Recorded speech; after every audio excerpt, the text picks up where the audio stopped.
Welcome back to RWR Plays TEW 2020. It is WCW Lives On, and this is chapter 25 of the series as we play as Eric Bischoff, who is in control of WCW for Fusion Media Ventures, who beat WWE to the purchase of the company in early 2001 in this alternative timeline. And today we have got the Lethal Lottery, or at least night one of the Lethal Lottery. I've decided to do it in 2 episodes. Don't know if that's going to make this episode shorter or not, but that's how we're going to do it. So we're going to do night 1 in this episode, and then in our next episode we'll do night 2. And we're looking forward to the Lethal Lottery. It's a new concept. I know the Lethal Lottery was used in the past by WCW, and they had various different ways, different formats that they used it. The format we're going to be using is there will be 32 wrestlers in the draw for the Lethal Lottery. They will be drawn out into random teams against random teams, and then the winners of those matches in the first round, 8 teams, 16 wrestlers will go through to the next round. They too will be randomly drawn into tag teams against other randomly drawn tag teams. There will be 4 teams who win those matches. 8 wrestlers will go through, and they will then participate in the semi-final, where again they'll be drawn into random tag teams against random tag teams, and then the 2 teams that win the semi-final matches will then go into the final, which is going to be a 4-way dance, the winner of which will then become the number 1 contender to the WCW World Title and take on the champion at Halloween Havoc. So that's the prize that's on offer as a consequence of this tournament. So hopefully it's pretty prestigious, and it's got a different, unique kind of format, so it should be quite fun. Before we go to the Lethal Lottery, let's just take a quick look at what took place at the last episode of Nitro. You've seen it up on your screen for a little while now. It's got the results of Nitro, and we also did Saturday night in our last episode as well. The big kind of thing that came out of it was DDP challenging Mike Awesome for the United States Heavyweight title in the main event, a match that had a 77 rating. And just as he had the match won during that contest, Kevin Nash pulled the referee out of the ring, costing him the title in the process. We also had Chuck Palumbo turn on his teammate Sean O'Hare and join the Gothic Collective in the process. It was explained afterwards by Vampiro that Palumbo has seen himself be overshadowed by everybody's prediction that Sean O'Hare is a future superstar, but in the Gothic Collective, Palumbo can be who he truly is, a prodigy, and Prodigy will be his new ring name going forward. We also saw Bobby Roode win the WCW Hot Prospect Tournament, defeating the Amazing Red in the final, and the FBI successfully retained their Cruiserweight Tag Team titles in a match versus Air Raid. So all that took place on Nitro. Now, in the few days that have gone in the game time, at least since that episode and since our WCW Saturday night taping, we've had a little bit of other news. So Lita, who is currently with WWE, is somebody that we've been interested in as a wrestler to bring in, and her contract is expiring. Now, we have attempted to sign her, and in the process have been in a bit of a bidding war with WWE. Now, unfortunately for us, we've got to the point where the bidding war is escalated, and we can't offer any more money than we already are due to our owners not allowing us to do so. They've put a limit, a cap on what we can actually spend. So therefore, WWE will almost certainly secure her signature now. She's got to the point where she's saying that our offer she's no longer seriously considering. Nevertheless, I think the effort was worth going into this bidding war for, because we have forced WWE to up their offer by nearly $10,000 I should say, more per month than they would have had to do had we not tried to sign her. So it was well worth kind of pushing to see if we could up their amount of money to spend on her, if for no other reason than cumulatively over the course of their entire roster. If we do this with a number of their talents, we could force them into a position where they can't afford to keep other talents that we're interested in and then take full advantage. So I think it was a worthwhile exercise, even though we don't appear to have been successful in signing Lita. It's a disappointment, because Lita would have been a really, really valuable, probably cornerstone of the women's roster in WCW going forward, but nevertheless, still a bit of interesting thing to note, so I thought I'd let you all know. So now, without further ado, let's go on to Lethal Lottery Night 1. We are in the Honda Center in California in front of 16,553 people for the night one of the Lethal Lottery. And we start with a dark match, which sees Aguilar versus Jason Jett in a bout that had terrible wrestling and non-existing crowd heat. Aguilar defeated Jason Jett in 7:43 by pinfall. A segment rating of 43 is pretty decent. Aguilar a 49, Jason Jett a 32. I feel like I've taken my foot off the gas with Aguilar a little bit. We brought him in. He was somebody who got released by WWE. We brought him in, and we only signed him on a short-term deal, and I think that's the reason why I've struggled to find a place for him, because he considers himself a freelancer and didn't really want to commit himself to any more than I think 3 or 6 months. I can't remember. I'll have to look that up. But ultimately, therefore, we haven't used him as much as I probably could have done or should have done, and because he's obviously a pretty good talent, a performance of 49 suggests that he can do some things for us. So yeah, Aguilar getting a good win there. Maybe we will have a look at what we can do with him going forward. So now we go into Lethal Lottery proper, and what's going to happen here is each of the wrestlers are going to be announced prior to their matches, and the first man who was drawn out of the hat was Diamond Dallas Page. He comes to the ring looking determined following the events of Monday night, and whilst he comes to the ring, the announcers talk about how each individual have pulled out a number from a hat earlier today from number 1 to number 32, and they have no idea who their partner or their opponents are until they are announced. So DDP comes out, segment rating of 74, and he will be teaming with, in the first round, Terry Funk. So Terry Funk is DDP's tag team partner for the first match in the Lethal Lottery. Their opponents, first of all, out comes Canyon. So segment rating of 46 for Canyon's appearance, and his teammate is none other than Kevin Nash. Kevin Nash is the man who pulled number 4 out of the hat. The commentators look forward to what will happen when DDP and Nash get in the ring against one another. Canyon seems happy with the partner he got. DDP also looks satisfied that Kevin Nash is lining up against him, and he and Terry Funk shake hands to signal their effort to work together. So in the first match of the Lethal Lottery, Diamond Dallas Page and Terry Funk versus Canyon and Kevin Nash, and Canyon and Kevin Nash come out with a victory in 13 minutes and 16 seconds when Kevin Nash pinned Terry Funk. Kevin Nash was head and shoulders above everyone else. Terry Funk was the weak link, unfortunately. Kevin Nash had a rating of 80, DDP a 70, Canyon a 65, and Funk only a 47.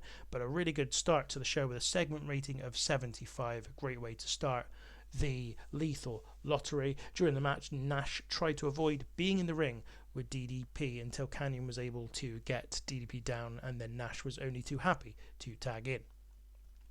So next up we get the announcements for match 2 in the Lethal Lottery, and first of all, Vampiro is announced as the man who pulled number 5 from the hat, and his tag team partner is Rey Mysterio Jr. He was the man who picked number 6, so both of them getting a good segment rating for their entrance.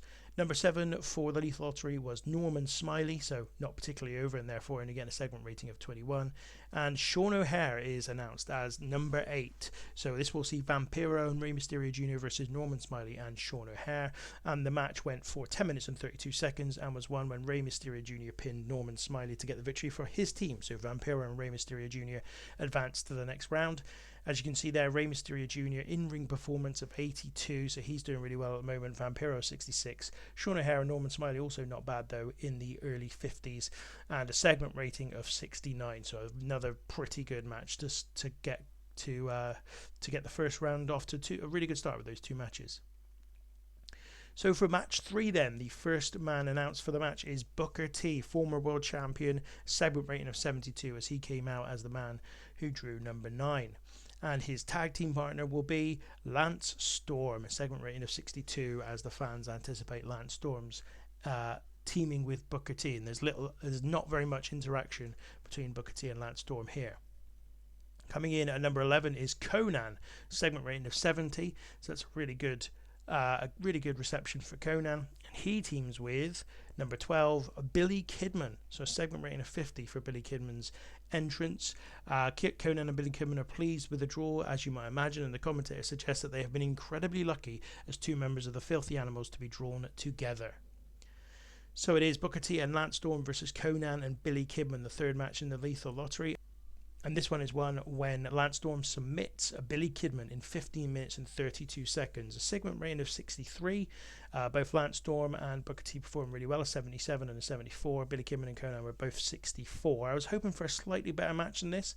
I think all of these matches are going to be impacted slightly by the strange dynamic of babyfaces and heels, obviously because we're teaming heels and babyfaces together and then having them up against heels and babyfaces, so it's all a bit weird. But I was expecting a little bit more than they did in the end, hence they got sort of nearly 16 minutes to play out this match. But anyway, 63 is not bad, whatever the case. So then we get the announcements for match 4, and next out is Rick Steiner, segment rating 66 for his appearance, and his tag team partner is Prodigy, announced as number 14. The commentators talk about the fact that this is the first time we have seen Prodigy be introduced as Prodigy since his reformation as previously Chuck Palumbo, now joining the Gothic Collective as Prodigy. Their opponents, first of all, Road Warrior Animal, who got a segment rating of 34, and his tag team partner is Chavo Guerrero Jr. So it's Rick Steiner and Prodigy against Road Warrior Animal and Chavo Guerrero Jr. And in a match that went for 9 minutes and 31 seconds, Rick Steiner pinned Chavo Guerrero Jr. for he and Prodigy to advance to the next round. A segment rating of 56. Rick Steiner was really good here, a rating of 72. Everyone else a little bit less, and unfortunately Prodigy was the weakest in the match, which is a shame. Road Warrior Animal, meanwhile, seemed off of his game during the contest. So we go to the announcements for match 5, and we start with Lex Luger being announced as number 17. So a segment rating of 69 for Luger's appearance, and his teammate is going to be Buff Bagwell, who got a segment rating of 70 coming out. He has a big smile from ear to ear after he and Luger are drawn together as a team. The announcers remind everyone that if Totally Buff should advance, that they won't necessarily mean they will be together in future rounds, as there is a random drawing each round of those that advance. But anyway, Bagwell and Luger have luckily been drawn together, and they will face, first of all, Tommy Dreamer, who gets a rating of 49 with his entrance, and Bobby Eaton, who gets a rating of just 30 with his entrance. So it's Totally Buff versus Tommy Dreamer and Bobby Eaton. As you might imagine, the WCW Tag Team Champions come out on top when Lex Luger pins Bobby Eaton by using underhanded tactics for a segment rating of 56 here. Bobby Eaton was the weak link, but still held up his end given that he's been basically used as a jobber from the beginning. Buff Bagwell 65, Luger 55, and Tommy Dreamer 59. You can see, I think, that Luger is starting to decline. I don't think his performances have been absolutely brilliant since we've sort of done this save. Totally Buff have been good. They've had some good matches, but certainly I was expecting a little bit more possibly from that one. So the announcements for match 6 are next, and first of all we've got Toshiaki Kawada, who comes out as the first man in the match, number 21, segment rating of 19, and already his gimmick is getting stale, and I'm assuming that the staleness of a gimmick is carried over from their parent promotion, because there's obviously he's only been in about 3 or 4 segments so far, so for us, so I assume that's as a consequence of him being in All Japan as opposed to, you know, the performances he's had in WCW. But anyway, only a segment rating of 19. He's not yet been established as a major attraction yet. And Kawada's teammate will be Kurt Hennig, who gets a segment rating of 63 for his entrance. So an interesting teaming there. Who are they up against? Well, first of all, they're up against Bobby Roode. The announcers talk about the fact that Bobby Roode earned his place in the Lethal Lottery by virtue of his victory in the WCW Hot Prospects tournament. And he is teaming with Alex Wright, who also got a segment rating of 19. So perhaps the least star-studded match yet in this Lethal Lottery. And the match, Toshiaki Kawada and Kurt Hennig versus Bobby Roode and Alex Wright. And the winner is Toshiaki Kawada pins Alex Wright so that he and Kurt Hennig will advance to the quarterfinals. A segment rating of 57. Hennig and Kawada both had a 64, so you can see how Kawada isn't that popular at all, but because he's so good in the ring, his in-ring performance is still really high, whilst Alex Wright got a 46, Bobby Roode a 33, and Roode and Alex Wright actually showed some really good chemistry teaming together, which is interesting. And that's a good sign from Bobby Roode that he is slowly becoming more familiar to the fans with that performance. So then it's the announcements for match 7. And out first is Bill Goldberg for a segment rating of only 73. I thought he'd get a bit higher, but Goldberg is the number 25 pick from the hat, and his tag team partner is none other than Hacksaw Jim Duggan. So he comes out as number 20, segment rating 29. Number 26 is his number. And their opponents, well, first of all, they've got Mike Awesome, the reigning United States champion, segment rating of 68 for his entrance. The commentators note that this is the first time ever that Goldberg and Awesome will be on separate sides of the ring to one another for this match.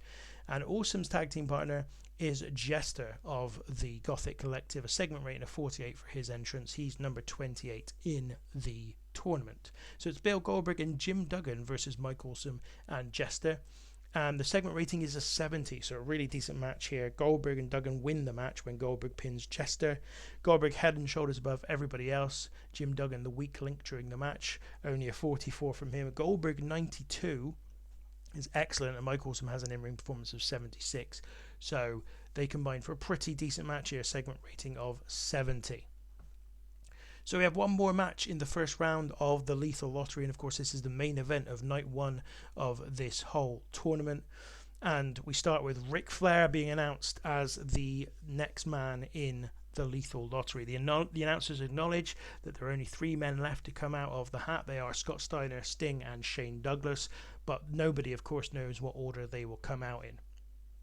Ric Flair's teammate then will be Shane Douglas. So Douglas gets a segment rating of 64, which means we know who their opponents are. First of all, Scott Steiner, segment rating of 71 for his entrance, and Sting, who gets a segment rating of 73 for his. And the interesting thing before the match is reactions between the two pairs. So Flair and Douglas have a few words before the match suggesting that they don't trust each other. Meanwhile, the announcers question how Sting and Scott Steiner will get on given the recent issues between the Steiners and Flair and Sting.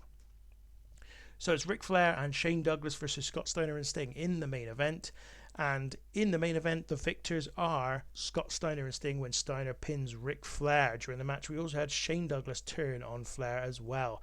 So as I said, a segment rating of 77. Ric Flair in 90, Sting in 81, Steiner in 93. So all three of them fantastic and probably should have earned themselves a higher rating, really. Shane Douglas a 68. And so there is tension between both sets of partners during this contest. Eventually, though, one particularly heated exchange between Douglas and Flair leads to Flair slapping Douglas. Douglas's response is to angrily walk out on his partner, and Flair eventually falls victim to Scott Steiner. So Steiner and Sting go through to the quarterfinal, a segment rate of 77 in the main event, which will do us very nicely indeed.